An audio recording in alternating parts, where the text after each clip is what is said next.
Packet মশলা দিয়ে খুবই অল্প সময়ে ঝটপট চিকেন বিরিয়ানি রান্না করেছি। যে কখনো রান্না করেননি, প্রথমবারের মতো রান্না করবেন, সেও কিন্তু এইভাবে খুব সহজেই রান্না করে নিতে পারবে। চিকেন বিরিয়ানি রান্না কোনো ঝামেলার কাজ নয়, খুবই সহজে অল্প সময় হয়ে যায় যদি হাতের কাছে প্যাকেট মশলা থাকে। সেক্ষেত্রে বিভিন্ন রকমের মশলা নেওয়ার কোনো প্রয়োজন হয় না। তো যাই হোক, এই তো রান্না হয়েছে, পরিবেশনও করে নিয়েছি, দেখতেই পাচ্ছেন। তো রান্নাটা কিভাবে করেছি, এখানে প্রথমে একটা কড়াই দিয়ে আমি পরিমাণ মতো তেল দিয়েছি, আপনারা চাইলে বাড়িয়ে কমিয়েও নিতে পারেন। এখানে আমি দিয়েছি পেঁয়াজ কুচি, পেঁয়াজটা খুব চিকন করে কেটে নিয়েছি এবং পেঁয়াজটা আমি কিছু সময় হালকা লাল লাল করে ভেজে নিয়েছি। এভাবে যখন হয়ে আসবে ঠিক এই সময় আমি এখানে দিয়ে দিয়েছি আদা আর রসুনের পেস্ট। আমি আলাদা করে নিইনি, একসাথে দিয়ে দিয়েছি। আপনি যদি প্যাকেট মশলায় রান্না করেন, তারপরও যদি এভাবে আদা রসুন মশলা কষিয়ে নেন, সেক্ষেত্রে কিন্তু রান্নাটা লোভনীয় হবে এবং খেতে কিন্তু খুবই ভালো লাগবে। এ পর্যায়ে আমি দিয়ে দিয়েছি লবণ, পরিমাণ মতো লবণ দিয়ে দিয়েছি। আর একটি কথা, অনেকেই যখন দেখা যায় বিরিয়ানি রান্না করে, তখন দুইটা পাত্রে রান্না করে, একটাতে মাংস কষিয়ে নেয় এবং অন্য পাত্রে কিন্তু পোলাও রান্না করে। আমি কিন্তু সেভাবে করব না, আমি একটা পাত্রের ভিতরেই রান্না করব। তো এতে আমার কাছে মনে হয় সময়ও বেঁচে যায় এবং ঝামেলা খুবই কম হয়। তো এভাবে করে আমি কিন্তু মশলাগুলো কষিয়ে নিচ্ছি। আর মশলা যখন একটু ভালোভাবে কষিয়ে নেওয়ার চেষ্টা করবেন, লালচে হয়ে আসবে, এই পর্যায়ে আমি আরও একটু পানি দিয়ে দিয়েছি। তো পানি দিয়ে এভাবে আরও কিছু সময় কষিয়ে নিব। আমরা তো সবাই জানি আসলে মশলাটা তেলের সাথে যত বেশি কষানো হয়, খেতে কিন্তু ততটাই বেশি ভালো লাগে। তো এখানে কিন্তু আমি প্যাকেট মশলাগুলো দিয়ে দিয়েছি, আর এই মশলা দিয়েই কিন্তু আমি রান্নাটা করে নিব। আর কোনো বাড়তি মশলা কিন্তু এখানে আমি আর ব্যবহার করিনি, কারণ এই প্যাকেটের ভিতরে যথেষ্ট পরিমাণে মশলা থাকে, যেগুলোতে আর বাড়তি মশলার কিন্তু কোনো দরকার হয় না। তো যাই হোক, এভাবে করেই কিন্তু আমি আস্তে আস্তে নেড়ে চেড়ে নিচ্ছি। আমি আরও কিছু পরিমাণ পানি দিয়ে মশলাটা খুব ভালোভাবে কষিয়ে নিব। শুরুতেই বলেছি, কারণ রান্নায় মশলা যতটা ভালো কষানো হয়, খেতে কিন্তু তত বেশি স্বাদের হয়। বিরিয়ানি প্যাকেট মশলা দিয়ে বিরিয়ানি রান্না করাটা কিন্তু খুবই সহজ, যদিও এটা নতুন কোনো রান্না না। তারপরও দেখা যায় অনেকেই আছে যারা নতুনভাবে রান্না করছে, নতুনভাবে শিখছে, মূলত তাদের জন্য। আর এখানে আমি খুবই সুন্দর একটা ফ্লেভারের জন্য একটু কাঁচামরিচ দিয়েছি। আর এখানে আমি মুরগির মাংসগুলো দিয়ে দিচ্ছি। আমি কিন্তু এখানে দেশি মুরগির মাংস দিয়েই চিকেন বিরিয়ানিটা রান্না করছি, ব্রয়লার মুরগি দিয়ে করছি না। আপনারা চাইলে আপনাদের পছন্দ অনুযায়ী মুরগি বেছে নিতে পারেন, যে কোনো মুরগি দিয়েই রান্নাটা কিন্তু করে নিতে পারবেন। তো যাই হোক, এখানে কিন্তু মুরগির মাংস দিয়ে আমি এভাবে বেশ কিছু সময় কষিয়ে নিব। আর এই মুহূর্তে কাঁচামরিচ দেওয়ার কারণ একটাই, সেটা হচ্ছে যেহেতু আমি মুরগির মাংস দিয়েছি, এভাবে ঢাকনা দিয়ে যখন কিছু সময় কষিয়ে নিব, তখন সকল মশলা সাথে কাঁচামরিচেরও যে সুন্দর একটা ফ্লেভার মাংসের ভিতর ছড়িয়ে পড়বে। এই তো ঢাকনাটা কিন্তু আমি ঢেকে দিয়ে দিয়েছি। কিছু সময় পর আমি ঢাকনা তুলে আবারও নেড়েচেড়ে মিশিয়ে দেব। দেখে বুঝতে পারছেন যে রান্নাটা কিন্তু লোভনীয় হতে যাচ্ছে। তো এভাবে করে অল্প পানি দিয়েই কিন্তু আমি বেশ কয়েকবার কষিয়ে নিব।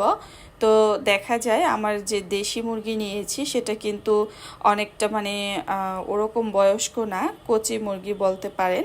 তো খুব সহজেই কিন্তু সিদ্ধ হয়ে যাবে। আর আপনি এই রান্না যখন করবেন, সেক্ষেত্রে যদি গরম পানি ব্যবহার করেন, তাহলে তো কোনো কথাই নেই, আপনার রান্নার স্বাদ কিন্তু অটুট থাকবে। আর বারবার যদি আপনি ঠান্ডা পানি ব্যবহার করেন, সেক্ষেত্রে কিন্তু রান্নার স্বাদে একটু ভিন্নতা আসতে পারে। তো এভাবে পানি দিয়ে কিন্তু আমি আবারও ঢাকনা দিয়ে ঢেকে দিয়েছি এবং কিছু সময় পর পর নেড়ে চেড়ে মিশিয়ে দিচ্ছি। তো এখানে কিন্তু প্রায় মাংসটা অনেকটা হয়ে এসেছে। কিছু সময় পর কিন্তু আমি মাংসগুলো তুলে নিব। তেল মশলা উপরে চলে আসছে। আর এখান থেকে কিন্তু পিস পিস যে মাংসগুলো আমি দিয়েছি একটা একটা করে বাটিতে উঠিয়ে নিচ্ছি। আর এভাবে আমি এই সময়ে চুলার আঁচটা একেবারেই কম মানে রেখেছি যেন নিচে না লেগে যায়, এই কারণে। তো এই তো আস্তে ধীরে একটা একটা করে তুলে নিচ্ছি। আর এভাবে কিন্তু আমার কাছে খুব সহজ হয় বিরিয়ানি রান্নাটা, কারণ দেখা যায় একটা পাত্রে রান্না হয়ে যায়, অতিরিক্ত ঝামেলা লাগে না। তো খুব সহজেই কিন্তু আমার কাছে এটাই সহজ মনে হয়। আপনারা চাইলে অন্য পাত্রে আলাদাভাবে পোলাও রান্না করে তারপরে কিন্তু আবার সমস্ত উপকরণ একত্রে মিশিয়ে দিতে পারেন। তো এভাবে কিন্তু মশলার ভিতর যে কষানো মশলাটা থাকে সেখানে যদি পোলাওয়ের চাল দিয়ে আপনি যদি পোলাওটা ভালোভাবে একটু ঝরঝরা করে কষিয়ে নেন, আমার কাছে এটাই আসলে বেশ পারফেক্ট বলে মনে হয়। তো যাই হোক, এভাবে মশলার সাথে আমি কিন্তু বেশ কিছু সময় পোলাওয়ের চালটা ভালোভাবে কষিয়ে নিয়েছি। আর আমার মনে হচ্ছে যে এখানে আরও কিছু লবণ যোগ করতে হবে। তো এই কষানোর সময় আমি পরিমাণ মতো আরও কিছু লবণ দিয়েছি। তো যাই হোক, এখানে কিন্তু আমি পর্যাপ্ত পরিমাণ পানি দিয়ে দিয়েছি। আমি সব সময় যদি 1 পট চালের পোলাও রান্না করি সেক্ষেত্রে 2 পট পানি ব্যবহার করি। এটা আসলে অনেক নতুন রাঁধুনিরাই জানেন না যে কতটুকু পানি দিতে হয়। আসলে আমি অনুমান করে সেভাবে এখনও পানি দিয়ে রান্না করা শিখিনি।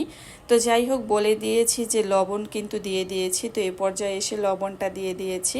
তো আমি যদি 1 পট চাল রান্না করি সেখানে আমি 2 পট পানি ব্যবহার করি। এভাবে আপনারা যেই পাত্রে চাল দিবেন ঠিক সেই পাত্রে মেপে 2 পট পানি দিবেন, তাহলেই কিন্তু হয়ে যাবে।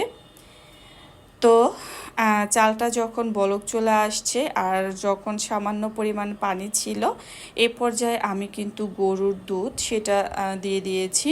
এক্ষেত্রে হয় কি, পোলাওয়ের দলা পাকানোর কোনো চান্সই থাকে না, আর আপনার খেতেও কিন্তু বেশ লোভনীয় হয়। এখানে কিন্তু রান্না শেষে আপনারা চাইলে পেঁয়াজ বেরেস্তা তারপরে আপনারা ঘি ব্যবহার করতে পারেন, সেক্ষেত্রে কিন্তু রান্নাটা আরও বেশি লোভনীয় হয়। তো এই তো মাংস যেহেতু রান্না হয়ে গিয়েছে আলাদা করে রেখেছিলাম, তো এই তো মাংসের সাথে আর পোলাওয়ের চালের সাথে সব কিছু এই মুহূর্তে ভালোভাবে মিশিয়ে তারপরে কিন্তু আমি ঢাকনা দিয়ে ঢেকে রাখবো। আর এভাবেই যদি একটা পাত্রে রান্না করা হয় সেক্ষেত্রে আমার কাছে অনেক সহজ বলে মনে হয়। আমি কিন্তু বাড়তি মশলা তেমন কিছুই ব্যবহার করিনি, শুধু আদা রসুনের পেস্ট ব্যবহার করেছি। বাকিটা কিন্তু প্যাকেট মশলা দিয়েই সম্পূর্ণ কাজটা সেরে নিয়েছি। তবে পোলাও ঝরঝরে রাখার জন্য আর একটা আলাদা স্বাদের জন্য শুধুমাত্র দুধটাই ব্যবহার করেছি। তো এই তো আমি আর রান্না কিন্তু একেবারেই হয়ে গিয়েছে।